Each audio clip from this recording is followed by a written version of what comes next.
It's midday. We're coming to you live from our studios here at Kokumlimle in Accra. This is Joy News Today with me, Benjamin Akato.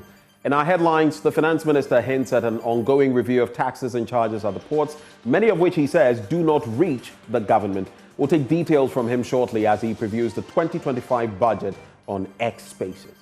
We have begun the process to rationalize all the taxes at the port. We believe that some of the taxes and some of the levies in particular can be removed. Also tell you about the MPP minority's expectation for the 2025 budget, warning against the introduction of any new taxes. On the fiscal side, a lot of people are expecting the removal of these three taxes we have spoken about without an introduction of new taxes or padding onto it. Well, Ghana does not have specific mandatory requirements and enforceable laws for upholding standards in LED content and paint manufacturing. We'll hear from the Chief Executive Officer of the Ghana Standards Authority, Professor Alex Dodu. The so-called American paint language in town is our paints which are manufactured in Kanshi, Circle, other places. It's a heavily unregulated market. Also coming up, a military and forestry commission personnel raid illegal mining sites in Tano and Wia.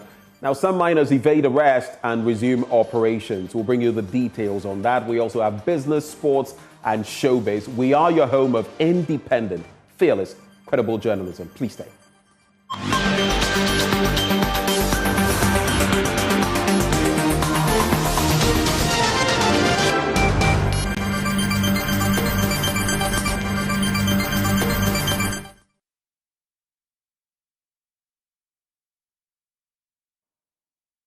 Thank you for staying. Let's head into our first story. And Finance Minister Dr. Ato Forson says the 2025 budget, which he will present to Parliament tomorrow, will focus on fulfilling the NDC's 120-day social contract as outlined in its 2024 manifesto.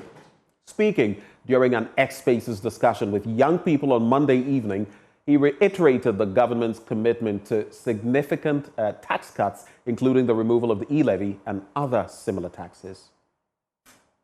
There will be a stable exchange rate, stable inflation, and a stable economy. That in itself will control the prices that we see moving from 1 city to 3 cities within 2 days or 3 weeks. So that should be the focus, and we will work around it to make sure it happens. If you are to look at the manifesto, we have a number of policies. Some are time-bound, some within 120 days, some within 1 year, and some after 1 year, and some in the medium term. You can certainly not accommodate every single thing in the manifesto in one budget year.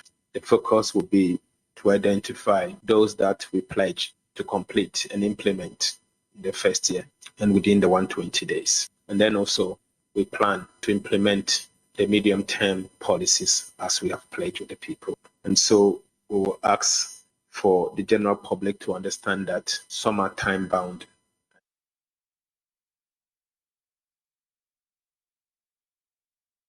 Well, that X Spaces interaction was actually yesterday evening. And the finance minister has also hinted at an ongoing process to eliminate several taxes and charges at Ghana's ports, revealing that many of these levies do not actually reach state coffers. We have begun the process to rationalize all the taxes at the port. We believe that some of the taxes and some of the levies in particular can be removed, because it will surprise you to know that all these levies and taxes does not come straight to the central government. Some of the levies you see there are being, the benefits is not going straight to support the consolidated fund. And so we need to identify who are those benefiting from these levies and for what purpose. And then if there's the need for us to remove them, we will have to remove them. So there's a team that are working at the moment as we speak. And I'm sure in due course, we'll announce that. And again, in the budget, we'll hear some announcement on how we intend to rationalize those levies and taxes at the ports in particular. Even though some of these levies are not coming directly to support government expenditure or government revenues, clearly it manifests in the economy in the form of taxes. Additionally, Dr. Ato Forson has outlined the government's strategy to cut wasteful public expenditure while pledging substantial funding for the Lands Ministry to intensify the fight against illegal mining, which is galamsey. But I can assure you that we have a lot of ideas, and this is largely going to come from cuts in wasteful expenditures, and that is going to lead this budget. We are going to see a lot of cut in wasteful expenditures, and the focus will be on expenditures that drive growth and expenditures that actually add value, but not wasteful expenditures. There was also another question on galamsey and what you intend to do. Also making some allocations to fight the galamsey menace. I'm working closely with the minister responsible for lands and natural resources, and we'll address that also as part of the budget. But let me also say that we have made some significant allocation to the agriculture sector. And so the question on the allocation going to agriculture sector will be properly addressed.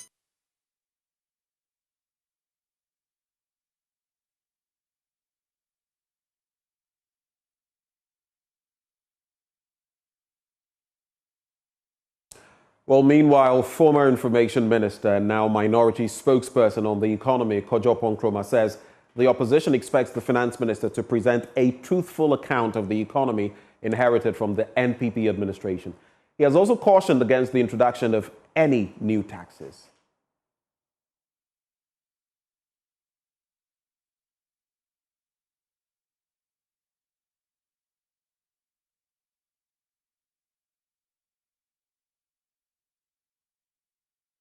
Well, we'll bring you some details of that as the spokesperson on the economy, Kojo Nkrumah, has been speaking to the issues, talking about, like what I've just mentioned, the bit about no introduction of new taxes and delivering an honest, a truthful account of the state of the economy. We'll bring you details of that shortly, but let's move on to our next story now. Taxation and economic policies remain key concerns for traders. Clement Boateng, first Vice President of GUTA and former Chairman of the Abosokai Spare Parts Dealers Association, shares his views with Emefa Aditi. Thank you very much for having me. As you know, as a business community, there are things that we expect. We are in high expectation of the budget, which will be read tomorrow. In the run-up to the election, the various political parties paid a visit to us, and as part of the visit, there were some grievances that we put before them, each of the flag bearers, and they all assured us that if they come to power, definitely they were going to do something for us. And the grievances that we put before them had to do with the high cost of doing business in Ghana, and what we also called the nuisance taxes. Yeah. So if I want to enumerate some of the nuisance taxes that we expect the government to abolish in tomorrow's budget reading, one had to do with the E-Levy, because we think the E-Levy has been very inimical as far as businesses are concerned. Then we also expect the abolishment of the 2% special imports levy. That import levy, after paying the actual import levy, they again slash 2% of whatever you have paid on it, and we think it's also not helping businesses. So we expect that 2% special levy on imports, will also be abolished. Then we also expect, the abolishment of the 1% COVID levy. We think COVID is no more, and so therefore we don't see why, COVID should be continuing to be charged. Then, in the 2022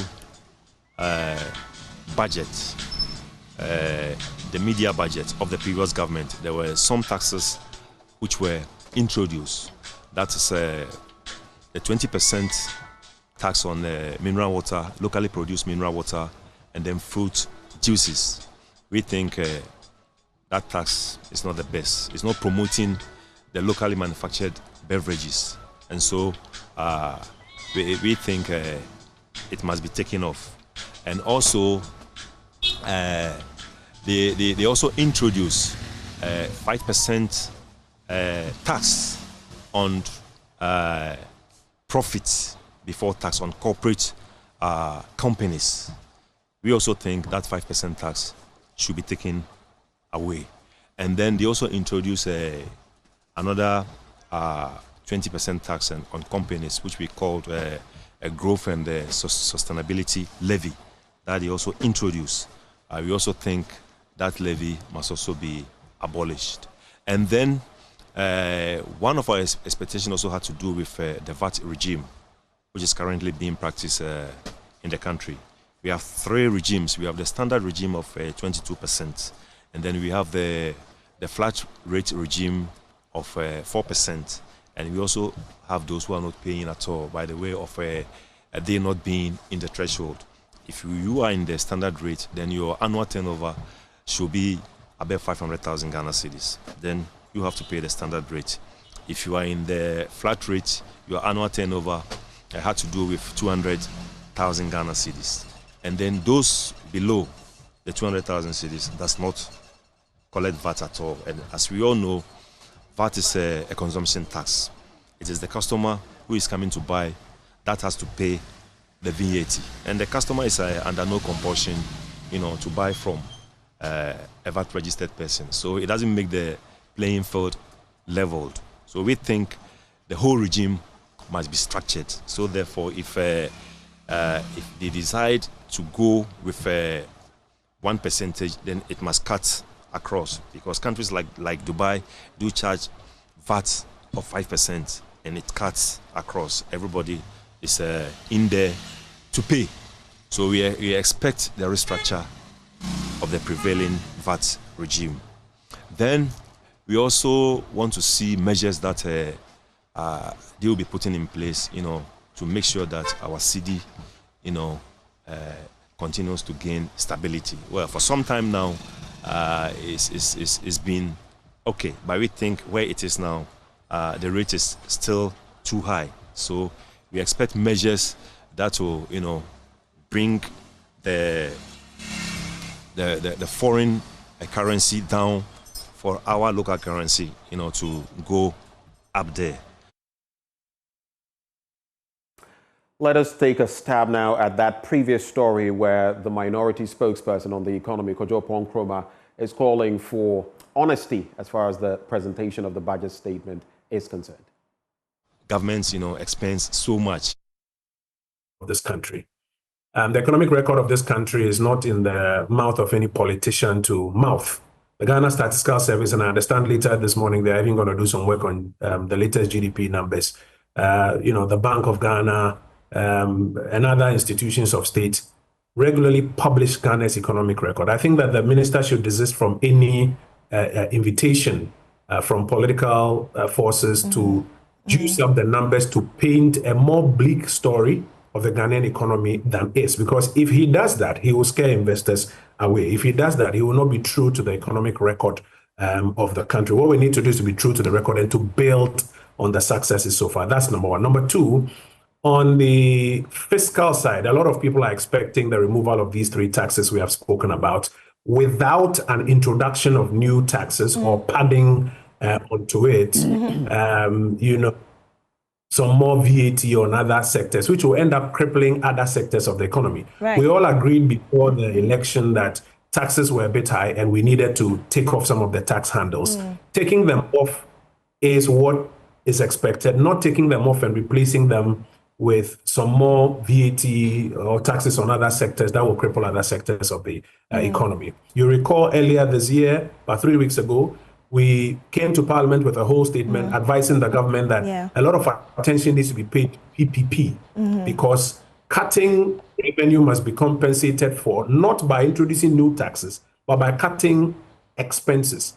However, the public goods and services that were being delivered with those expenses still have to be delivered. And the PPP approach, we believe, is the best way to go. That will be our advice to the government.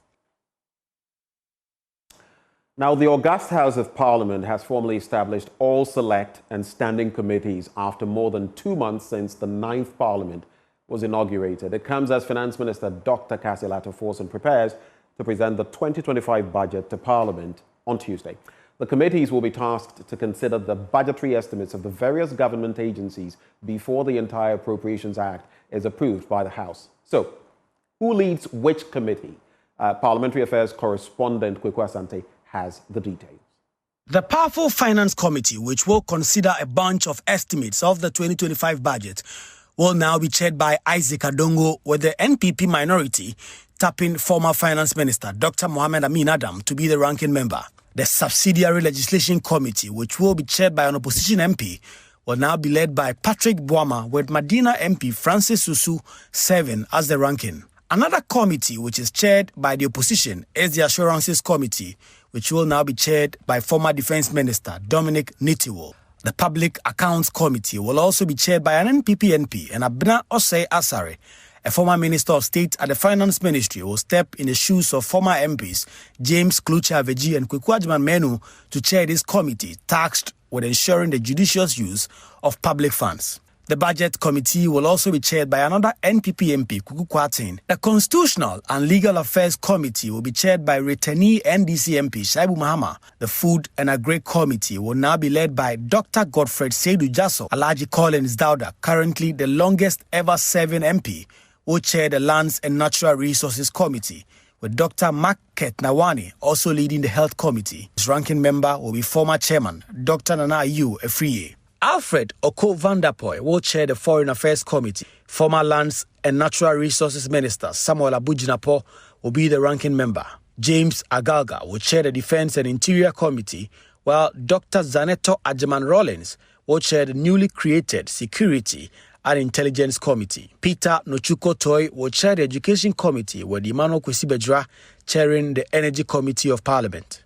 Beyond considering the budget, these committees will also have oversight responsibility over ministries, departments and agencies that fall under their supervision. Kweku Asante for Joy News. Let's talk safety now. And the Chief Executive Officer of the Ghana Standards Authority, Professor Alex Dodo, has disclosed that Ghana lacks specific mandatory requirements and enforceable laws to regulate lead content and paint manufacturing. His remarks followed the Joy News Hotline documentary American Paint, which exposed critical regulatory gaps in the industry. Up next, we'll hear from him. But first, here are excerpts from the documentary American Paints, The Painter's Galamsey. In a related study, out of the 46 paints analyzed on the Ghanaian market, the team found out that 15 of the paints contained high lead levels. This is a sharp increase compared to the team's data collected in 2023, where 6 out of the 59 paints analyzed contained high levels of lead. The acceptable lead level in Ghana should be 90 ppm.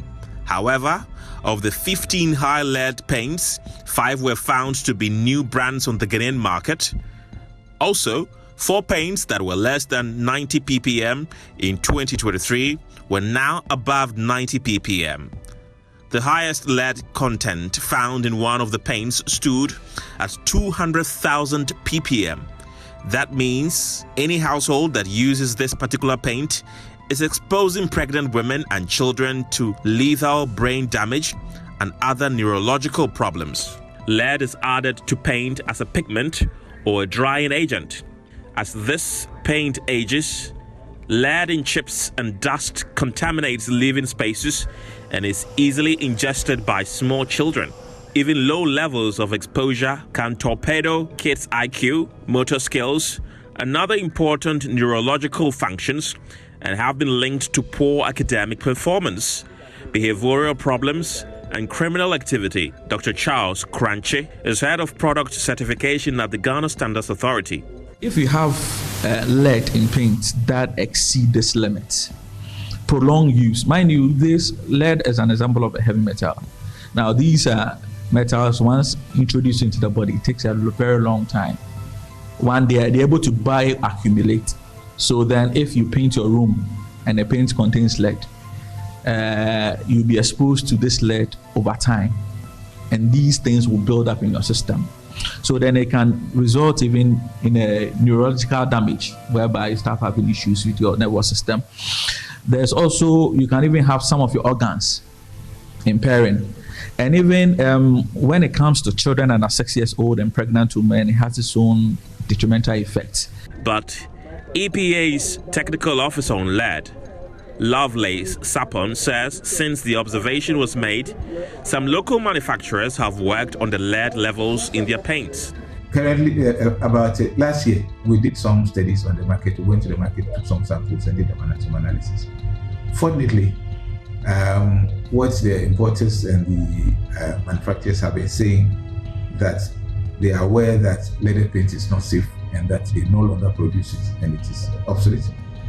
It appears that we can take their word for it to a large extent, because the data we found was not too worrying. We found a few deviants in it, but majority of the samples we took, the analysis we did, most of them were within the safe level of 90 parts per million. We intend to repeat it again. But the concern has to do with retailers of foreign oil-based paints, which are not regulated by the Standards Authority. Clearly, it appears the tag American paints is an illusion coined to rip off unsuspecting Ghanaians into purchasing what might sell cheap but harmful at the end of the day. Well, speaking on the Super Morning Show, Professor Alex Dodo emphasized the urgent need for stricter regulations in the industry. These are not celebratory in nature. But Prof, we heard you on the documentary explaining that some of these paints fall outside the scope of your regulation. Help us understand that again. No, let me be very, very, very clear.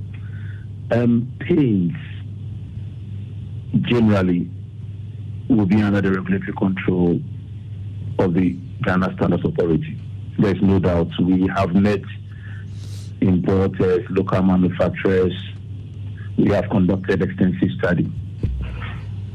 However, components, I'm talking about chemicals, which are used to manufacture paint, and because I think it's important also for listeners to maybe read between the lines, as in a packaged paint which is sold and which is regulated. It's straightforward. However, in our language, the language they use as American paint is actually, they refer to paints which are done locally. People bring in chemicals, package them, retail them as American paint. Doesn't mean they are coming from America, but that is the generic name used. Now, chemicals used in manufacturing paints can be used for different other purposes. And that was our point, and also the points of the paint industry in Ghana, that these things come into Ghana, they are misclassified as for other purposes, but they end up being used as paint. Now, why do we have a problem? If the paint is regulated, we do have limits for all that should be released. However, if they are not regulated, we have a situation. We have done our market survey and so on. And so what is our solution? Our solution is simple. Ghana. Well, Dr. Kwame Sapong-Esiedu, a public health fellow at the Center for Democratic Development, criticized the Customs Service for its role in permitting hazardous substances, including high-lead paints, into the country. Speaking on the AM show, he said the Customs Division of the Ghana Revenue Authority was becoming unfit for purpose. Dr. Esiedu therefore emphasized the urgent need for reforms to safeguard public health. You need to understand how customs operates. When the goods come in, they've got their lines, the red, the green, and the blue line. And they decide what should be seen by these regulators at the ports of entry. In fact, if you go into their ICAM system, they have shut some of the regulators out who cannot get into the system to know what is coming in and what's going. And that is part of the problem, because they are calling the shots and are not encouraging collaboration. So if the regulator doesn't know, unless they get a tip-off, they are blindsided. And that is why I was emphatic in saying that it seems to me that the current operation of customs is not fit for purpose. I don't want to say a lot from a technical standpoint because also you do not want to give advantage to bad guys trying to do stuff. Well, moving away from there and heading into our Ghana month, Bantama is the soul of Ashanti heritage. It embodies royal history, rich traditions, and vibrant culture. From legendary landmarks to its enduring legacy, Bantama remains a symbol of pride and power. In today's Ghana Month series, Irabna Akwe uncovers the origin of its name and the timeless influence of this historic enclave. In a circle of Asante monarchy, Bantama is a vibrant town that echoes the history and culture of Asantes. Established in the 18th century, Bantama served as a settlement for the Akan people and quickly evolved into a center for trade and cultural exchange. The neighborhood's strategic location facilitated access to the bustling market of Kumasi, making it a hub for commerce and social interaction. Bantama is one of only 3 thrones in the 33 Asante traditional areas succeeded through the male line. There is no queen mother to the Bantama stool, as with other Asante matrilineal stools, and the Bantama Hene serves as the war marshal of the Asante Hene. Eja Treme is one of the living elders who has spent all his life at Bantama. Bantama is headed by Isahine. The throne is inherited by sons born to the chief during his rule. The Bantama sub-metro is not only a historic neighborhood, but it houses some of Kumasi's most important landmarks. The area is home to the Komfanochi Teaching Hospital, and right here is where the Komfanochi sword is partially buried. Let's take a look. As I'm talking to you now, it is 330 years old. After the sword was planted here, he made a prophecy that it is going to be a healing place for people. And then now we have a hospital here. You will also locate the Center for National Culture and the Royal Mausoleum, where Asante Hene lie in state before being transferred to their final resting place. Monarchical historian Osebon Susafokantanka shares the history of the origin of the name Bantama. One of the chiefs, sub-chiefs of Kumasi, and he was called Ba. He left his cloth, his piece of cloth, somewhere. So Ba's cloth was left at that place for a very long time. So anybody that passed by identified that cloth as Ba's cloth, Ba's piece of cloth. Bantama is not just a neighborhood, it is a living exhibit of Kumasi's historical narrative, cultural wealth, and economic vitality. Here's what some residents have to say about Bantama. The market is good, that is why I like it here. In the evenings, everyone who went to trade would be returning home. People will walk around till late. The place only becomes quiet around 2 a.m. By 3 a.m., cars start moving again.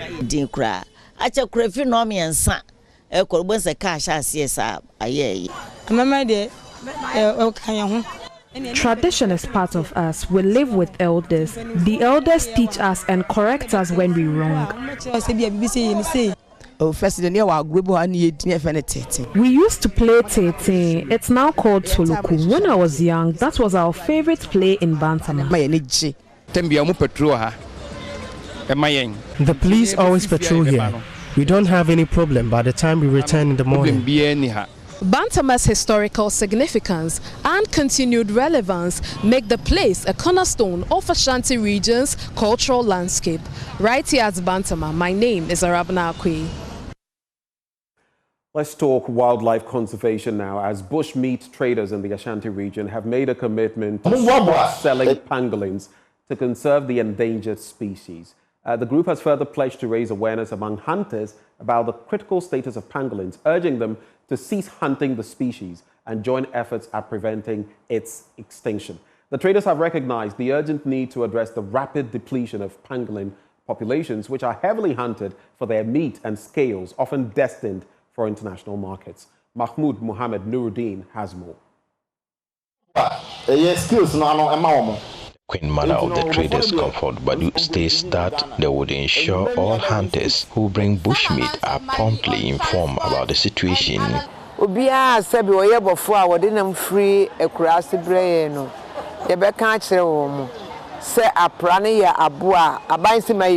will educate all hunters who supply us with bushmeat about the endangered species that are protected by law. I urge them to heed this information and refrain from hunting these vulnerable animals, helping us to conserve our natural heritage.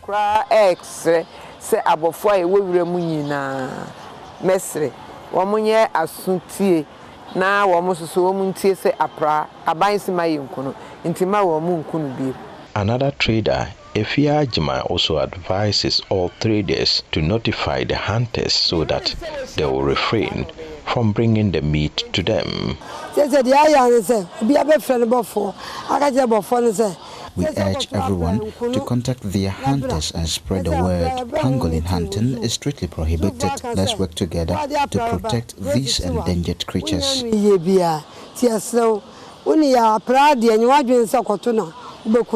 The group is calling on other traders, hunters and community members to join them to protect pangolins and other endangered wildlife species. They are advocating for alternative livelihoods for hunters that do not involve the illegal wildlife trade.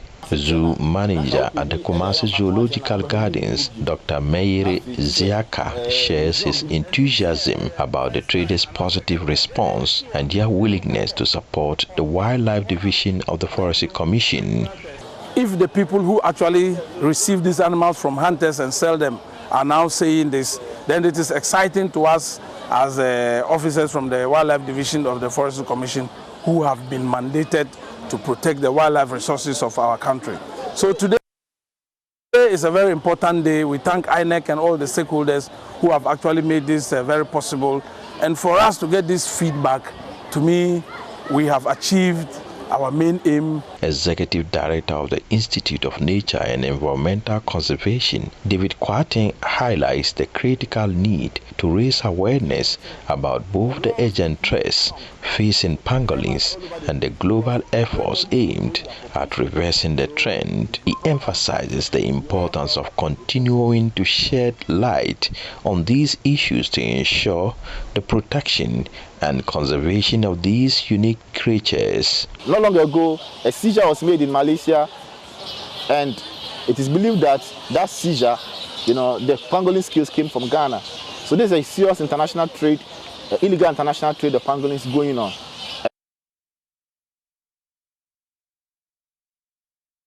On that conversational note, we now head into business.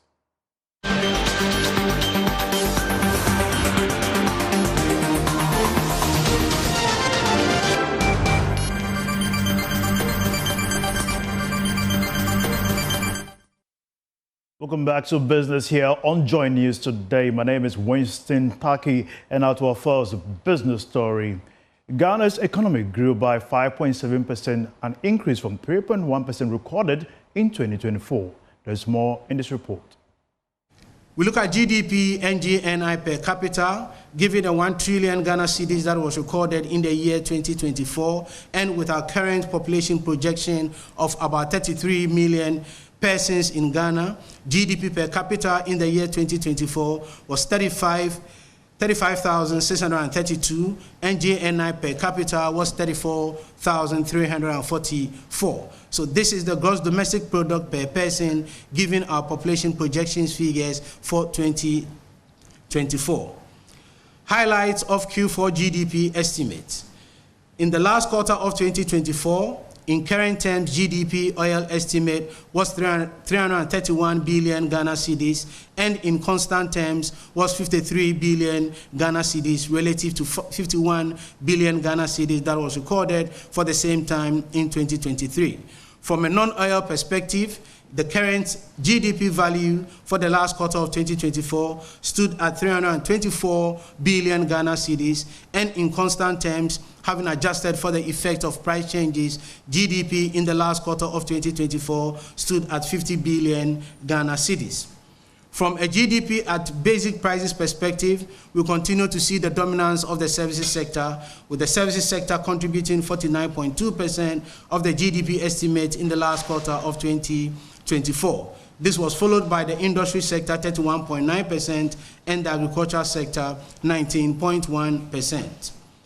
Highlights of annual GDP estimate. For the period January to December 2024, Ghana's economy was 1.2 trillion Ghana cedis, specifically 1,176 billion Ghana cedis, 219 million Ghana cedis for the period January to December 2024. In constant terms, that is discounting for the effect of price changes, GDP at constant terms was 197 billion Ghana cedis for the period January to December 2024. Culminating in the economy growing by 5.7% in the year 2024. From a non-oil perspective, the economy grew by 6.0% in the year 2024. From an annual GDP perspective, similar to what we saw in the last quarter of 2024, from an annual GDP perspective, we saw a consolidation of the service sector accounting for 46.0% of the 1 trillion Ghana cedis that was recorded for the year 2024, followed by the industry sector 30.8% and the agricultural sector 22.2%. Still staying on the economy, Dr. Priscilla Chumesi-Buafo has raised concerns about government's aggressive tax cut, expenditure cut concerning the 2025 budget and its ramification on the economy. She spoke in an interview with Joy Business. The budget is a very rigid one in terms of the areas where government has the flexibility to, because when you look at compensation, statutory payments, and then interest payments, essentially government revenue is done. And so we are quite interested, and I am happy that the minister reviewed the true state of what the economy looks like. And so on the other hand, we are looking at in terms of the promises of cutting of taxes and removal, what the innovative ideas are with regards to what the solution will be presented. And I will ask you that, where can we cut? Because the minister also threw that puzzle in his presentation about where can we cut, or the rigid nature of the budget. Indeed, that's what I'm saying. There needs to be a lot of innovative thinking with regards to what can be done. So for interest burden on the budget, for example, he indicates that there have been some savings that's been made, and so in that angle, government borrowing needs to be checked. There is the need to check the growth of compensation, and that is where we need to consistently automate and digitalize the processes so that leakage. There are issues with regards to earmark and statutory payments where there are wastes. So I believe that these are the harder conversations that needs to be had for the decisions to be taken, really. We have more business update for you at 1 p.m. on the marketplace. My name is Winston Taki. Up next is sports.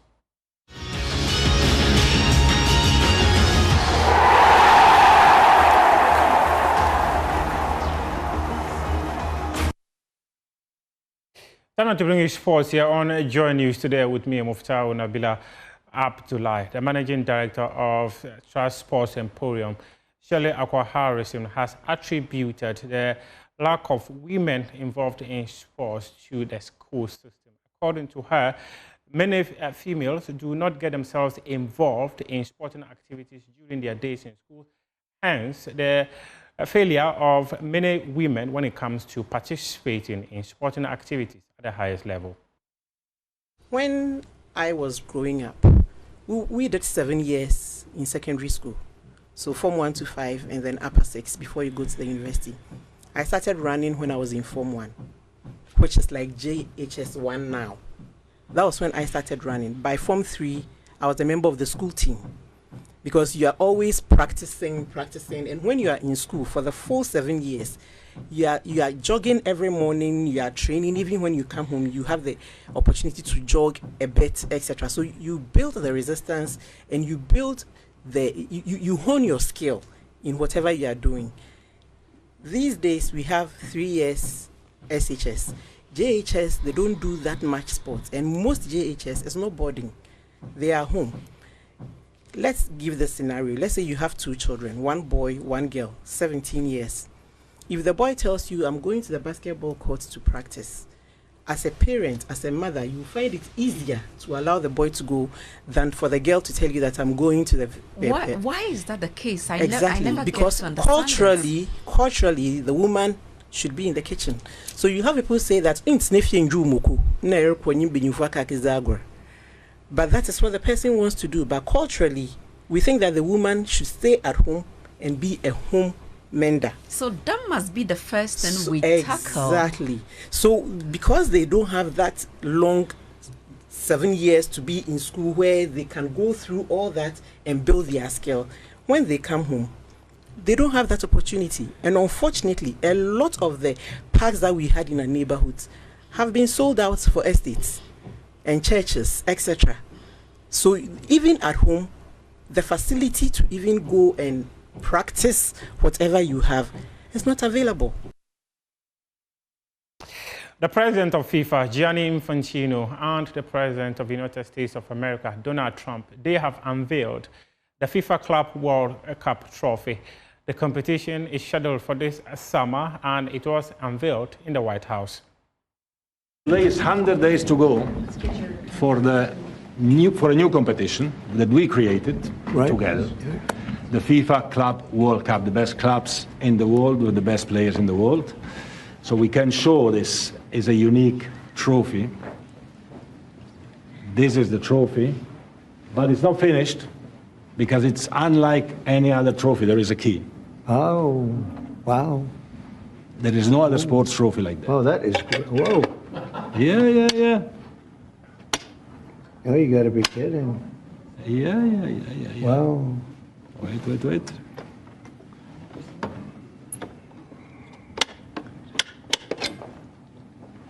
Wow. That's one I've ever seen. And there's the trophy. That is something, huh? We got to win now, Mr. President. This is a good one. That's beautiful. Inter Miami and Seattle Sounders play. Never seen for this anything trophy. like that. It is it's a trophy of the future. Yeah. It represents the past, the future, everything, the present.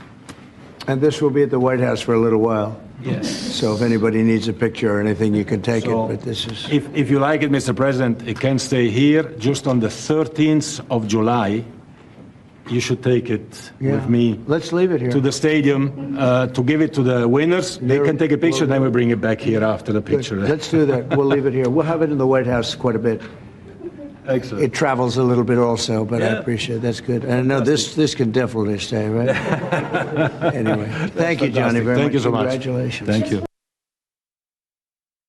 The winner of this trophy could be walking away with $100 million after FIFA decided to invest $1 billion as the total prize money for this year's FIFA Club World Cup. That's your sports for now. We do have more sports stories on myjoyonline.com. Up next is Showbiz.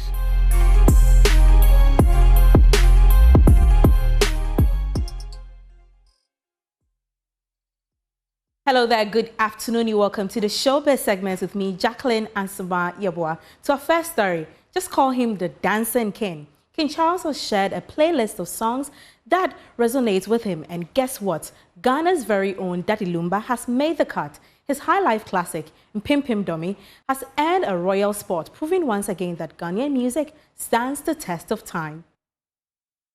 My life, music has meant a great deal to me. The British monarch has taken on the role of DJ for a special radio program in collaboration with Apple, curating a playlist of songs that make it incredibly hard to sit still. With a theme centered around the Commonwealth, King Charles showcases surprisingly groovy taste, blending reggae, Afrobeats, pop, and jazz into one vibrant selection.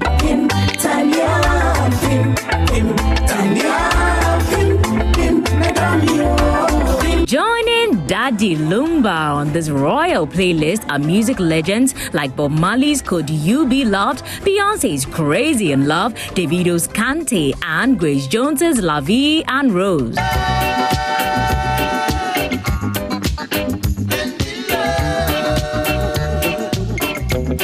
The King also included The Locomotion by Kylie Minogue, personally calling it music for dancing and admitting it's incredibly hard to sit still.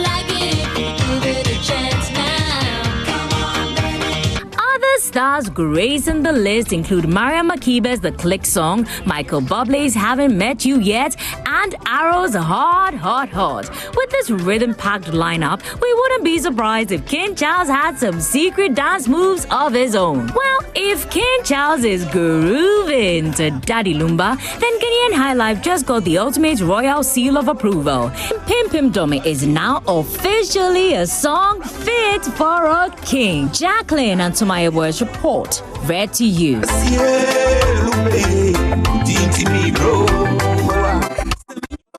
Well, have you ever wondered what your neighborhood name really means? Some of these names carry stories as rich as jollof and as deep as the root of a baobab tree. As part of our Ghana's Man series, we are uncovering the fascinating stories behind some of Accra's most well-known communities. Renowned historian Professor Irene Nakokoi Odote from the Institute of African Studies in the University of Ghana shares the untold stories of some names like Osu, Achimota, Malejo, and even Legon. Let's start with Osu, a name with roots deeper than its famous castle. According to Professor Odote, Osu was originally part of Osudoku. Some of its people moved to the coast and settled there, naming the area Osu. When Europeans arrived and built forts and castles, the settlement expanded into the vibrant Osu we know today. It's called Osu. And some of these places, you find that maybe there's a little conflict here and there, and then they move from where they are and go somewhere else. Right. So it was part of Osudoku, and they moved and came to the coast and settled at a place and called the place Osu. Now, here's an interesting one. Achimota. Ever heard of the guard phrase Achimota? It means you don't call people by their real names. That's exactly how Achimota got its name. Achimota is a very interesting place. You know, there used to be the slave trade on this coast. Yeah. Where sometimes people were gotten during wars. And sometimes people were kidnapped. And people were, there's an invasion, you are sitting down, chiefs in council, and suddenly slavery just will come and take you away. So now those who find themselves as slaves, it wasn't part of this thing to be slaves. Now you are saying you are being harshly treated. So they ran away when they got the opportunity. So they ran away and went to Achimota. There's a forest there. They ran and hid there. And the point is that if they call themselves by their names, the owner or somebody later will recognize them. And the next thing they realize, they are back into slavery. So they said the Achimota, that is, you don't call people by their name. Then there's Malejo, a name that comes straight from its founder. Male was the name of the first settler, and Jo means valley. Put them together and you get Male's Valley. Oh, Malejo, good. It means that Male comes from La. Right. The name is Male, and that is the valley. So where the site is, that's the valley. And what about Legon? This name has an unexpected twist. It's tied to an animal. The area was once a hunting ground for the antelope-like creature called Lay. But that, unfortunately, for me, my grandfather, when I went to Legon, my grandfather decided to give me the history of Legon. Right. And he said it was a hill where there were a lot of animals called there. It was like a hunting ground for those animals, and it's Legon. So, the next time you walk through Osu, Achimota, or Malejo, remember you're not just passing through a town, you're stepping into centuries of history. Now, what's the story behind your neighborhood's name? Jacqueline and Samaya Boy's report, read to you.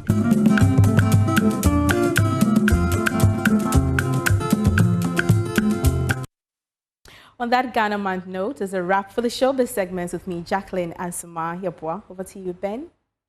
And Pim Pim Domi, DL featuring. Interesting times, but that's how we cap it off this afternoon. Thank you for joining us for Joy News today, but you can get more of our news at www.myjoyonline.com. Some of the main stories there. American Paint Joy News expose uncovers toxic lead levels in paint sold in Ghana. You want to check out that story. And GFA bus shipment contained 40 mattresses costing 356,000 Ghana cedis for one container, the GRA reveals.